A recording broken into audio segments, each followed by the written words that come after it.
नमस्कार दोस्तों, मैं डॉक्टर हिमांशु सोगी। ये आज राहुल जी बैठे हुए हैं, इनको भगंदर हो गया था, फिश लाइन इनो हो गया था, जिसकी फिशलोग्राम रिपोर्ट देख सकते हैं मेरे हाथ में है। ये इनको देख सकते हैं, ये फिशलोग्राम रिपोर्ट है, इनकी हाथ में है। ये देख रहे हैं, एक ट्रैक बन गया था जिसमें कि थर्ड स्टेज का फिशला था, ट्रांसस्फिंक्टिक फिशला था और इंटरस्फिंक्टिक स्पेस में एक रैमिफिकेशन ट्रैक भी था।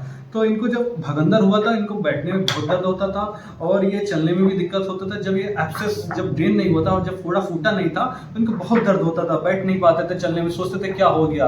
और जब इनका ड्रेन हुआ, जब एब्सेस जब फोड़ा फूटा, मलद्वार के जो आसपास जो पेरिनल एब्सेस था, जब वो इनका फूटा, जब जब जो फोड़ा समझ रहे थे, इनका जो पेरिनल एब्सेस जब ड्रेन हुआ तो इनको दर्द सारा खत्म हो गया। तो इनको मवाद जैसा डिस्चार्ज हुआ। तो इनको जब जैसे इनका मवाद डिस्चार्ज हुआ तो एक दो दिन बाद इन्होंने मुझको फ़ोन करके पूछा कि मुझे क्या हो गया है।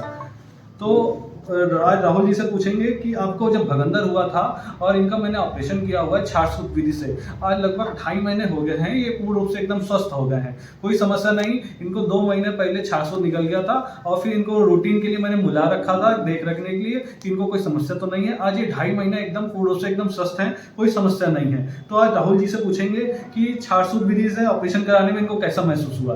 तो राहुल जी, आपको जो भगंदर हुआ था जिसमें छाछ-सूत विधि से मैंने ऑपरेशन किया था, छाछ-सूत एक लाइगेट किया था आपके फिश लाइन एनो में, मतलब आपके जो एनल कैनाल था, जो फिश लाइन एनो था, जिसमें कि एक छाछ-सूत बंधन किया था आपके ट्रैक में। तो आपको उस छाछ-सूत विधि से कभी कोई दिक्कत हुई क्या? डॉक्टर साहब, छाछ-सूत विधि से मुझे किसी प्रकार की कोई दिक्कत नहीं हुई और जब मेरा इसमें ऑपरेशन हुआ था तब भी मुझे किसी प्रकार की कोई दिक्कत नहीं हुई और लैट्रिन जाने में मुझे किसी प्रकार की कोई समस्या नहीं हुई। जिस दिन मैं ऑपरेशन करवाने आया, मैं खुद अपनी कार से आया और खुद अपनी कार चला कर गया।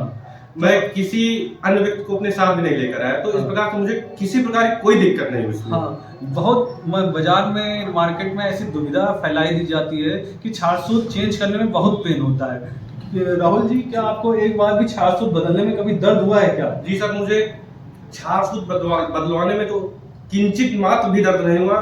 थोड़ी समस्या ड्रेसिंग में जो है वो पट्टी में थोड़ी सी 1-2% और छाछ-सूत बदलने में मुझे किसी प्रकार की कोई समस्या नहीं है।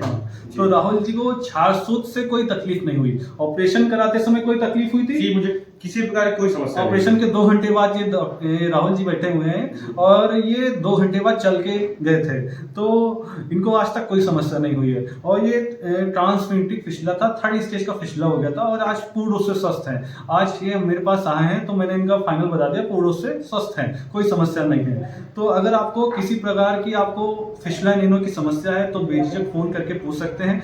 अगर आपको ऐसा कोई मलद्वार के आसपास एक एब्सेस जैसा बन गया है, फोड़ा जैसा बन गया है, जिसको आप फुंसी समझ रहे हैं, तो अगर वहां से रोज रोज कभी कभी मवाद जैसा डिस्चार्ज होता है तो ये दोस्तों फिश लाइन एनो के सिम्टम्स हैं। अगर आपको चाहते हैं इनका बेस्ट ट्रीटमेंट चाहते हैं तो दोस्तों छाछ-सूत विधि से ही ट्रीटमेंट कराएं। जो रिकरेंस होता है इनका बहुत ही नाक के बराबर होता है, लगभग 2 से 3%। एक तो होता नहीं है अगर सही तरीके से कराया जाए। अगर आप सही से MRI फिशलोग्राम रिपोर्ट करा के कराते हैं तो रिकरेंस के चांसेस होते ही नहीं दोस्तों।